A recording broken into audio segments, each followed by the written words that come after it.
Hi guys! So I am taking a study break to do a quick video. Um, in case you guys don't know, I am in college now and I have a summer chemistry class and it is intense. It's half the length of a normal class, and so we have a test every week and we cover about 2 weeks worth of stuff every week. So I'm taking a study break and I just wanted to do this video because I was thinking about how there are a bunch of bad things that have happened, right? But sometimes those bad things can actually be good things. And I want to explain.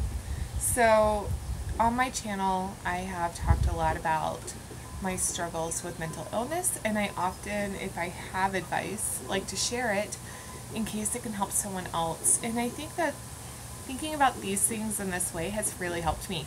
So maybe it can help you too. And I wrote a bunch of things down so I would not forget, and also because I know I tend to go on tangents and ramble. So let's get into it. Okay, so these are a bunch of bad things that have happened and why they're actually good things. I'm not sure how much you guys might know. If you're new to my channel, you wouldn't know at all.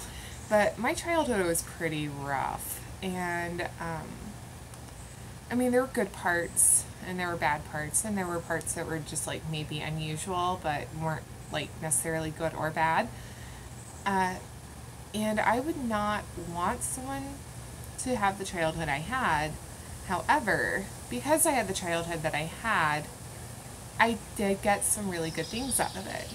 Okay, so for one, my parents, whenever I was born, they were very young. My mom was 16 when she got pregnant with me, and my dad, I believe, was 19. So they were both very young and teenagers. I was born when my mom was 17, and I actually attended her high school graduation walking and talking. So it was not the ideal situation for a family to start out. And as a result, because of course in our society, it's not set up for teenage parents to be very good at being parents, and it's not set up for them to be able to have a job that can support a family. As a result, we grew up very poor. At times in my life, I was in extreme poverty. My mom could not even afford to buy us toothbrushes. We always had food, but a lot of that was because of food banks and food stamps and stuff like that. And I remember even like getting birthday presents and Christmas presents and seeing that they were secondhand because my mom got them from donations like Toys for Tots and stuff like that. So poverty is not fun and it's not ideal, but what I did get out of that is I'm actually really good at saving money, and I'm really good at budgeting. Whenever I need to save money, I'm able to do it. A lot of people have a lot of trouble with balancing their finances, and I have always had to save my money, and I've always had to make sure that I had some put aside in case of emergencies like being hungry or having to go to the doctor or having my car break down. And I have noticed that I am a lot better at this than a lot of my peers. My friends who are my age, I'm 31, they still have trouble with this, but I'm pretty good at it. And then as a result of having parents that were so young, and then also being the oldest, I am the oldest of 4 kids, I grew up with a lot of responsibility, a lot more than what any kid really should have. I was raising my own siblings and myself and my parents. And I had parents who had problems with addictions, and so as a result of that, they weren't taking their part in parenting like they should have. And obviously that is not a good situation for a child to live in, but it was my situation, and it was really hard and it really sucked. But the good thing that came out of that is that whenever I moved out of my family's house, I was immediately prepared for adulthood. I already knew how to cook, clean, balance a budget, pay bills, take care of other living things like little humans and animals, and I was just more prepared in general. My friends moved out and they were lost. They were just eating pizza every day. They didn't know how to cook anything. They didn't know how to go and buy groceries that made sense. Like go and buy a list of groceries that would make meals. They just go to the store and they just buy a bunch of crap, and then they didn't know what to do with it. And then they didn't know how to clean, so their houses were always really messy, and they weren't very well organized, and they were just really overwhelmed. And I remember that they would tell me that they didn't understand why it seemed so easy for me, and they were just so overwhelmed. They felt like they were just thrown into adulthood. But for me, I had been doing that stuff since I was a little kid, so it was a pretty smooth transition for me. I immediately was able to just grab adulthood by the horns and just go with it. So that is a good thing. I am very grateful that I was able to do that. And then as a result of living the way that we've lived when I was a kid, had a lot of drive to do better with my life and a lot of incentive to do well in school. So I have such an appreciation for school, and I am a great student. I am a straight A student, and I was always the kid in my group of friends who was the mothering child. Like I tried to mother all my friends, and not even tried to. It would just happen.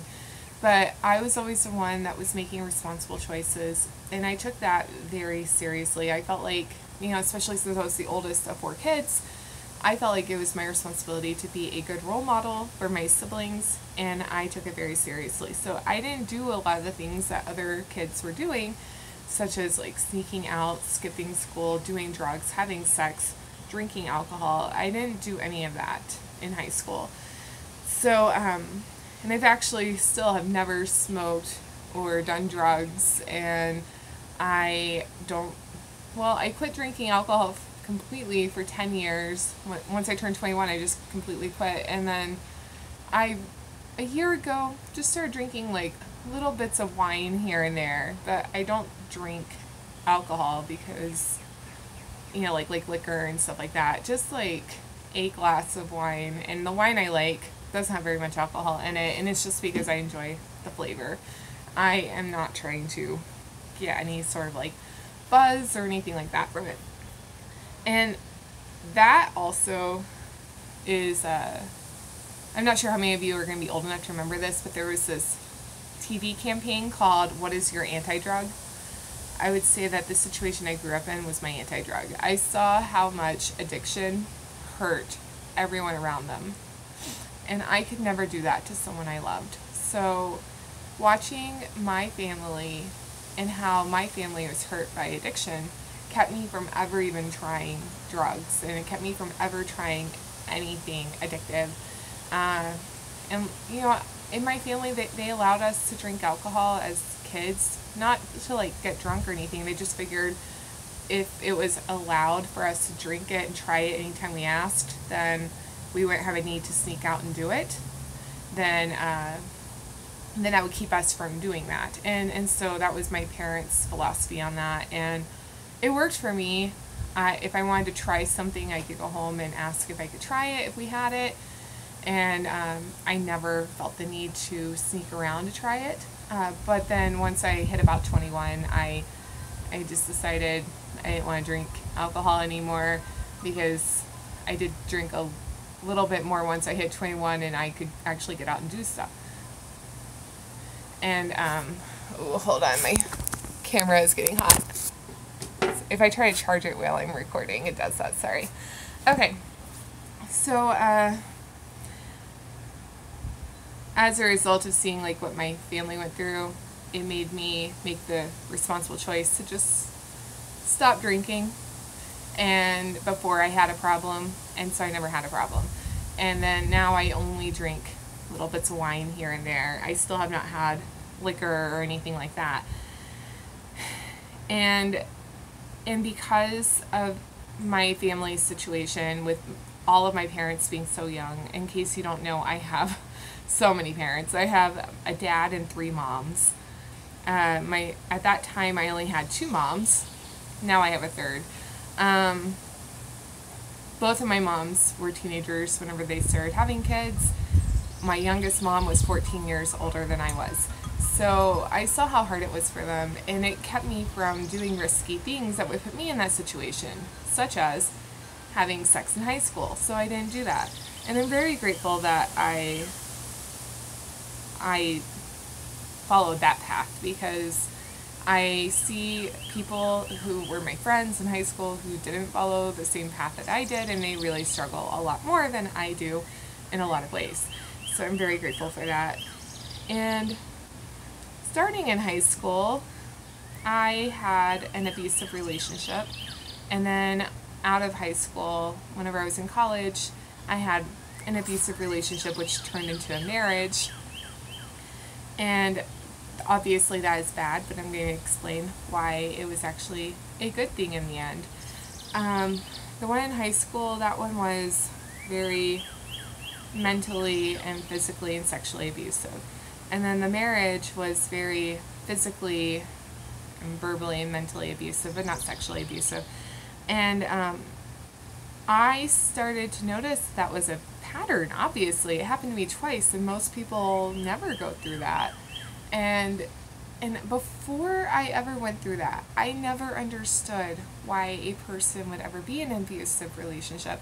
And I had no sympathy for them, ever. Like, I like to think that I'm a pretty open-minded person, but I am learning that as I experience things, it actually makes me a better person. I never understood why they wouldn't just leave. I never understood why they would allow it to happen. I never understood how it got to that point. And now I know. Now I understand. It's not like from day one they're like that. It's a very slow process. It's very similar to the analogy of boiling a frog. If you put a frog in boiling water, they're going to immediately jump out. But if you put a frog in a pan of room temperature water and just slowly heat it, that frog will boil alive because it's so gradual, they don't see it coming. And that is very much what it's like to be in an abusive relationship. It's just so gradual, and by the time you realize what's going on, all of your relationships out that could possibly help you are usually completely severed, because that's one thing that abusers do, is they sever your relationships with anyone that could help you. And you're usually pretty isolated, and the abuser has all of the control. You are usually afraid to leave them for whatever reason. And now I understand that. So it has made me very empathetic for people in that situation, and it taught me what red flags to look for. And after the marriage, when I had 2 abusive relationships and I was in my early 20s, and that seemed like a lot to me, it caused me to seek therapy to fix that problem so that I could prevent it from happening again. And I am very glad to say that I have not been in an abusive relationship since then. And I don't think I would have gone to therapy and worked on myself so much if it hadn't been for those situations. And now whenever someone comes to me and they're going through a really hard relationship like that, I'm understanding and I'm not judgmental. So I think that's a good thing. Okay, and then after that, I got into a really bad car accident whenever I was living in Seattle. And that was actually whenever I was with my fiance at the time, who then became my wife. She's now my ex-wife. The abusive marriage I just talked about. And that car accident completely rerouted my life forever. And it has affected me forever. For one, I have permanent damage throughout my spine, my neck and my back. I'm always hurting. And it caused me to have some mental issues that were not apparent before. I got a brain injury, and that has caused me to have problems with like memories and stuff like that, because my head hit this way and then this way and then this way again. And as a result of the brain injury, my brain no longer regulates hormones correctly the way that it should, the way that it was before. Because even though I went through all of that really hard stuff before my car accident, I still was not dealing with chronic depression, and I still was not dealing with chronic anxiety, and I didn't have PTSD. And now I have those things and as a result of the car accident. And before the car accident, I was one of those people who just did not understand why people had mental illnesses.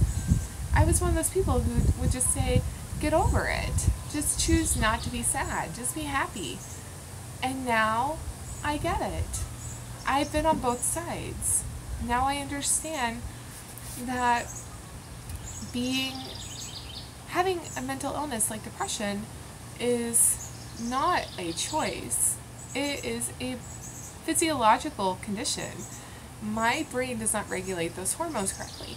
I can be super happy with everything in my life, and I can be in a situation where I am feeling so happy and so safe, but my brain is telling me that I should also be feeling sad and scared.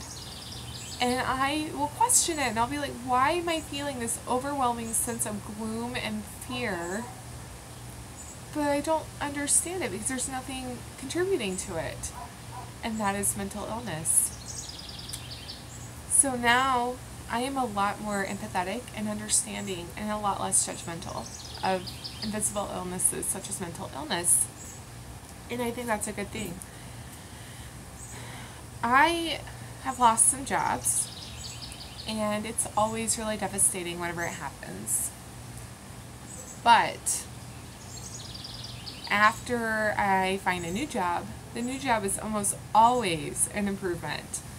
Usually the jobs that I've lost have been very, very unhealthy environments. Either they are like physically dangerous, or there were people who were just like psychologically abusive, like bullies, actual bullies. I don't know why we always associate bullies with kids. Those people still grow up and bully people as adults. And I have a personality type that is very yielding, and I don't like to have confrontation, and that just seems to be the kind that is a magnet for bullies, and it really sucks. I need to learn how to fix that, but until then, until I fix it, this is just something I'm aware of. But I've had bullies at work, and every time I've lost the job, it has led me to a better situation. Usually with better pay, and usually with a better environment, and then I can meet new people and make new friends and learn new skills. It's always turned out to be a good thing. So even though it really sucks and it makes my resume really tricky, it's always turned out better in the end. Okay, and then a few years ago I got diagnosed with celiac disease, and that really sucked for me because it's a lifelong disease. There's nothing I can do to make it go away. There's no cure for it, and I was so upset when I found out. But this is why it was a good thing. Prior to my diagnosis, I have been so sick. I have been bedbound for 3 years. I could not afford to be without work, so I was bedbound, but I forced myself to go to work, and then I just got horribly sick at work every single day, and then I would go home and stay in bed for the rest of the night until I had to go back to work. And on the weekends, I was in bed. So I was as close to being bedbound as I could afford to be. And it was a really rough 3 years. And I kept going to the doctor, and I kept getting told that there was nothing wrong with me. Doctors actually told me that there was nothing physically wrong with me. It was just in my head. It was just anxiety. But I had all of these physical symptoms, like my anemia, my vitamin D deficiency. And I was just fainting all the time. I mean, none of that was in my head. It was very frustrating for me. And instead of the doctors saying, we don't know what's wrong with you, and maybe trying to find a doctor who could figure it out, they just dismissed me and told me it was in my head. It was anxiety. And even though I had already learned my lesson once with invisible illnesses whenever it came to mental illnesses, I still was not as open-minded as I should have been about invisible illnesses such as celiac disease. As a result of being diagnosed, I became a lot more understanding, a much better person, a lot nicer, and I am a lot more empathetic of people's struggles. Instead of just questioning them and thinking, well, you look fine, I don't think you're sick, I think you're just a hypochondriac, which was stuff I would think and say before. I just really, and like I felt like I was the expert, you know, like I would say, well, if you would just eat a better diet, you would be better and you wouldn't be sick and all of this stuff. Instead of doing that, now I listen and I'm just like, you know what, that really sucks, and I've been there and I understand it's frustrating. You need an answer for what is ailing you, and if you don't have an answer, if you don't have an answer, it doesn't mean that there's nothing wrong. Just because a doctor says that there's nothing wrong, that doesn't mean that there's nothing wrong. And I've learned that. And if you do have an answer, you still have to process that, and maybe it's something that is really hard to fix. Maybe there's no treatment. Maybe the treatment's really difficult and hard. I mean, there's a lot that goes through it, not just physically, but psychologically too, whenever you find out you have some sort of invisible illness. And the way that society approaches it is to treat you like you are just making things up. And now I understand, and I'm a much better person for it. And plus, getting the answer for why I was sick, even though it really upset me at first because I didn't want to have a lifelong condition, it was such a great thing because then I was able to immediately start treating it, and I was able to feel better. And it takes 2 years to feel better with treatment for celiac disease, and it took me that full 2 years. I still have sick days, but I feel so much better now. So I'm really glad that I got diagnosed with celiac disease, and I'm also really glad that I was able to become a better person for it. Okay, and then my last few points on here, I've actually talked about on my channel before, but I'd like to include them in this because I have more insight on them now than what I have had in the past. So when I very first started my channel, I was pretty much just doing videos of all my babies. If you don't know, my babies are a bunch of little non-humans who call me mommy. And my earliest videos were of my dog Bailey, my rabbits, Jenny, Shane, and Hercules, my cats, Zoe, Ivan, Tiger, Max, Porter, my snake, Harvey, and I might have a video of my bearded dragon, Rainbow, but he moved away with his mom, my ex-wife, when we broke up. So I definitely have pictures of him. I still love him to pieces, but I might not have a video of him. Anyway, that's what most of my videos were to start with. And then pretty early on, my dog got cancer, and I started, you know, making like a documentary of it basically as a way for me to help cope help myself cope with it, and also to help others if their dog ever has cancer so they can know what I went through and what Bailey was going through. And it allowed me to capture a bunch of good moments and hard moments of her journey. And I really appreciate that I have those videos of her today. Okay. But then last year, I felt so isolated and so alone, and I felt like I had no one I could talk to about what was going on in my life. And I mean, I was just feeling like life was hopeless for me. So as a last resort, I turned to YouTube to talk to myself on a camera so I can feel like I'm talking to someone and feel like someone's listening to me, because I really needed that. And that's how this part of my channel came to life. And what was going on that started all of that was I had been with a person named George. He and I were together for 4 years. And we went through a whole lot together. I mean, Bailey, that whole cancer thing, that was when we were together. Oh, and let's back up. My car accident, another good thing that came out of my car accident was that my settlement check, which I got 5 years later, it came right when Bailey was diagnosed with cancer. So I was very lucky that I was able to pay for a lot of her vet bills with that. It was very expensive. None of it was to cure her. It was all just to keep her comfortable. But that was one good thing that came out of it. Anyway, so George and I, sorry, I'm tearing up a little. It's still really hard for me. George and I were together for 4 years. We went through that with Bailey. He loved Bailey. And if you guys have seen my recent videos, Ivan's been sick and he loved Ivan. Ivan was his little man. So, I mean, we had a very interconnected family, and whenever I was with him, I did not have friends outside of him. And I was living in Minnesota, which is away from my family. My family is in Oklahoma, where I am now. And I just depended on George completely for all my socialization and all of that. So when we broke up after being together for 4 years, I was just totally lost. I had no friends. I had no support system.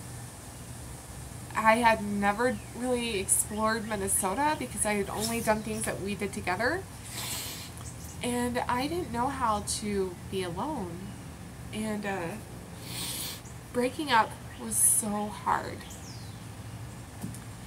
But even with as hard as that was, and that was probably one of my hardest breakups ever, even with as hard as that was, here is why it was a good thing. We wanted different things. We were together and we loved each other, but we wanted different things. And that, I really think, is what led him to cheat on me. I don't understand why he couldn't have just had a conversation with me and ended things with me, but he said because he still loved me, but he still cheated on me. I don't think cheating is excusable, but that's what he did. And so one, it's good that we're not together because obviously I deserve to be with someone who's not going to cheat on me. And whenever I take a step back and I look at our relationship, I see that we did want different things. I wanted someone who would actually spend time with me and who would talk to me about my feelings, and because I need a lot of emotional support from my partner, and who will go out and do things with me. And he didn't do any of that. He did not know how to handle things like emotional support. He didn't know how to do that. And he didn't know how to handle the amount of emotions that I had, like when Bailey died and stuff like that. And he was very supportive when Bailey died, but I mean, just in general, he didn't really know how to do that. And he likes to stay home. He doesn't like to go out. And he wanted to get married and have kids, and I definitely did not want to marry him. I've been married before. I wasn't really a fan. And I would consider getting married if it was the right person. But I knew that George wasn't the right person to get married, or to marry, at least at that time, because of the other things he was doing. He was selling marijuana and always at risk of, and sometimes he would sell other drugs too, and he was always at risk of getting arrested and going to jail. And it did actually happen once. At least once he did go to jail, and he was gone for a couple of days, and no one told me where he was until the next day. And I don't think that that's a very good person, like a good option for me to marry, right? Because I don't want to be married and my partner goes to prison. And I told him if he wanted to get married, and if he wanted us to have a chance of having a family, because he also really wanted to have kids, that he would have to stop doing that. And I said, because I'm not going to get married and have kids with someone who's going to go to prison and parent our kids and be my husband from behind bars. I'm not going to do that. So, and I don't really have a burning desire to have kids. I don't have a burning desire to have little humans at all. I love my babies. And that's fine with me. My hands are full with them. And I've never wanted to have little humans.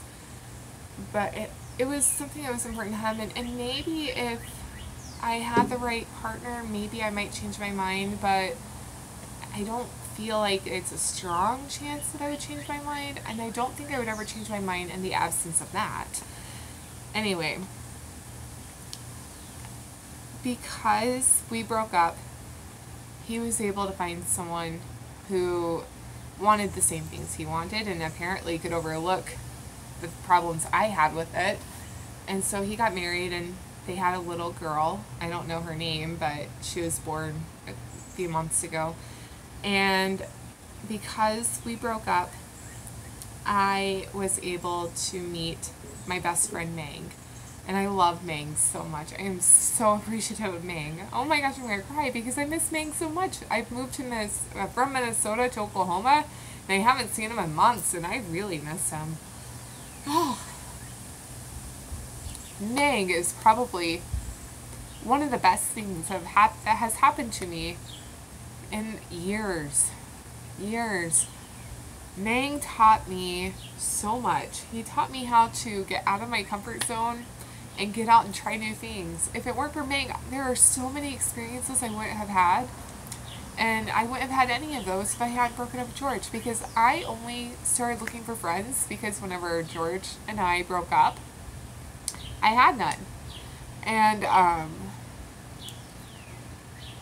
I have grown so much since he and I broke up. I was pretty content with just letting our relationship go, even meeting all of our needs. There's probably going to be a jump right there because my camera just notified me that my video is switching storage spaces. So I'm sorry if there was like some choppiness right there. Anyway, I was just going to let our relationship go forever like that probably. And it wasn't really making me happy, and it wasn't making George happy. And I wouldn't have gone out and looked for friends. I wouldn't have gone out and done things that were fun. And I met Mang because George and I broke up, and I was looking for friends. And Mang took me out, and for the first time ever, really, I explored life. And it is just such an amazing, beautiful thing that I found in Mang. We went and saw ballets, and we saw dances, and we saw plays. We went to festivals and fairs. We went to a trampoline amusement park. We've done so many things. We rented a canoe, and we went canoeing. We've gone out in nature. We've gone to movies. I mean, we've done so many things, and he taught me how to find things that are fun to do. Because Mang is that friend who no matter what, he can find something fun to do. Like, he would tell me, Carrie, we're going to hang out tomorrow at 3. And I would ask what we were doing, and he would say, I don't know yet. And then I show up the next day, and he would say, okay, we're going to go to a ballet. I mean, he was just so good at it, and he taught me how to do that. And I am so thankful for Mang. I mean, I cannot even express how much gratitude I have for him. And I would not have met him if it weren't for breaking up with George. And then after George, I met Kalyan. And you guys might remember me talking about him. Kalyan is this amazing, brilliant, funny person. And I had such low self-esteem after George because I was feeling like the only reason why he would ever cheat on me is if I just wasn't worth more to him, if I wasn't deserving of anything better. And I met Kalyan, and he was just such a better match for me in so many ways. And he was so wonderful to me, and he didn't have any of the deficits that George had, like as far as like our compatibility goes. We were very, very happy together. And he took me out into nature. So Mang taught me how to just find fun things to do, but I was still sticking to like indoor things. With Kalyan, I started going out into nature and appreciating the world around me. I really still wasn't like into like being outside until him, and that was one of the things that we would do is we would like walk around lakes and stuff like that and go to rivers and just explore nature. And I am so appreciative of him for that because it has really opened up an entire world to me. And I would not have met him if it weren't for George. And because I was with him, I realized that someone of that caliber can love me and can be interested in me. And the only reason why we broke up was not because we didn't love each other, it was because he didn't get his work visa, and so he had to go back to India, which was heartbreaking. I finally find this person who is just so wonderful for me, and the government gets in the way and breaks us up. So that was pretty sad.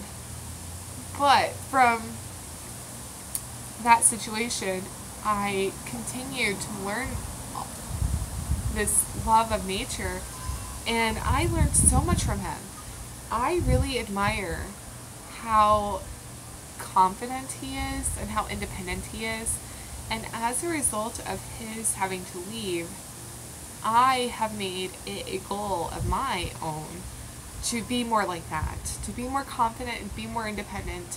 And to accomplish that, I have abstained from dating completely because, as you can tell from that history, I usually find someone pretty quickly after we break up.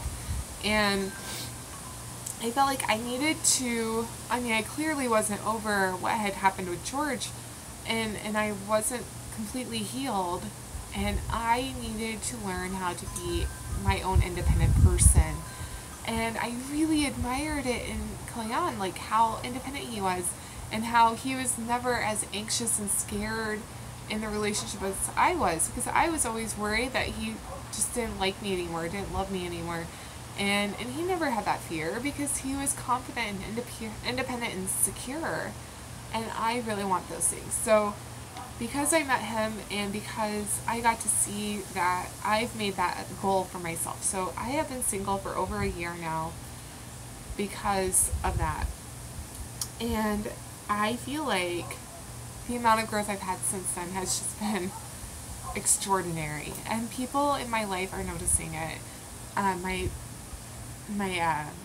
mom, remember I said I have 3 moms now, that third mom, she's always going on and on about how much I have grown and changed in such a good way, and she's very proud of me, and I am proud of myself too. And none of that would have happened, I don't think, if he had not left, because I was still very dependent on him for making me happy. And once he left, I realized I can't just keep getting heartbroken because I depend on people to make me happy and then they leave my life. So I made it a mission to work on those things, and that is why it was actually a good thing that he left. I wish that he didn't, but I can't change that. And the day that he left, I met my friend Saray, and I'm so appreciative of Saray. She is, to me, in a lot of ways, the same that Mang is to me. Saray is an amazing person, and I am so lucky and grateful to have her in my life. She has the biggest heart, but in some ways, she can be kind of a pushover. In some ways, she doesn't put up with any crap. I think it just depends on who it's coming from, because she seems to be pretty forgiving of it with certain people, but then with other people, she's just like, And I admire her in so many ways, and she has the biggest heart, and she's always helping everyone, and I love her so much, and I would have never met her, I don't think, if it hadn't been for the fact that Cleon moved, and that night, she invited me to come see her, and just to get my mind off of it. And then about a week or two later, I met Miguel, and you guys have seen him on my channel, and I was so appreciative of Miguel too, and I feel like Miguel was a really good addition to my life, and he and I went out and did so many things. He didn't really like the outside stuff so much, but we went to museums, and I think we saw movies. I don't remember if we saw movies. I feel like we did. I know we watched things at home, and it was really wonderful having someone I could just spend so much time with. So I'm very thankful for that. And I wouldn't have met any of them, Meg, Miguel, or Saray, if it hadn't been for George and I breaking up, and then also Cleon and I breaking up. So those are good things. And then let's go back to my 3 things that are going to lead to like one of the best things that could have come from these situations. George and I broke up, and then Cleon and I broke up, and I lost the job. And it was so hard going through all of that. But because I went through all of that, I had nothing holding me to Minnesota anymore. And it made me more open to the idea of moving back to Oklahoma, where my family is, and finishing school. I had tried finishing school in Minnesota, and I just wasn't able to be successful in that. And now I am in Oklahoma, and I'm finishing school, and I just really honestly don't think I would be in school right now if I were still at George, or if I were still at Cleon, or if I were still at a job I loved in Minnesota. So I'm really grateful for all of those bad things that happened, because now I'm in school and I'm finishing my degree, and it's been a goal of mine for such a long time, and I'm going to go and get another degree and another degree after that, and I'm so thankful. And finally, my most recent thing that happened that I'm strangely grateful for is Ivan, when he got liver failure a month ago. It's been so hard. He almost died. It was so scary. And at first, when he came home from the hospital, he didn't like me. But now that he is feeling better and he's home, it has brought us closer together than ever. So I don't wish he had liver failure. Like, that is not what I'm saying. I'm not happy he had liver failure, but the outcome of it is that he loves me and trusts me so much more than what he did before, and he already loved me and trusted me a lot, but now our relationship is even closer, and it's really beautiful and amazing. So that is everything. I know it was a lot, but I think that trying to think about those bad things that have happened and try to see them in a good way can really help with depression and anxiety and PTSD, or at least they help me with those things, because I do think about the bad things that are happening, and I can dwell. I know this about myself, but for me, if I can turn it around into something good, like I'm I'm glad these things happened because they had such amazing and positive outcomes that probably wouldn't have happened otherwise. That can help me process it a little bit better and differently than just being sad about it. So right now, I am feeling like this is helping me with my depression and my anxiety. So instead of thinking about how much it really sucked that all of these bad things happened, I am trying to focus on all the great and wonderful things that happened as a result of these that probably wouldn't have happened otherwise. So let me know if you think that that type of method is going to be helpful for you. Let me know if you've already tried doing this, or try it out in my comments section. You know, say something that you've been really struggling with that was bad, and just try it as an exercise, like what good things are happening because of this really awful thing that happened. And see if that really helps you with your depression and anxiety, PTSD, whatever it is that you're dealing with. It's helping me because, you know, you can't go back and change the past, but you can learn from the past and you can grow from the past. And every single thing that has happened has led you down a certain path. And if you, I think it's starting to rain. Sorry. It is. It's starting to rain. So, oh my gosh. If every single one of those things that happened, if you can find a way to make it a positive and try to find a way to realize how the good things that have happened after probably wouldn't have happened since then, it might help you. I mean, it probably wouldn't have happened unless those bad things had already happened. It might help you. Let me know if you think it's helpful. Okay, I'm going to go. I have...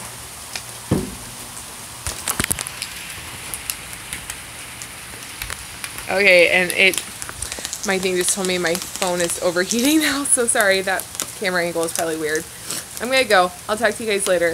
Mwah. Bye.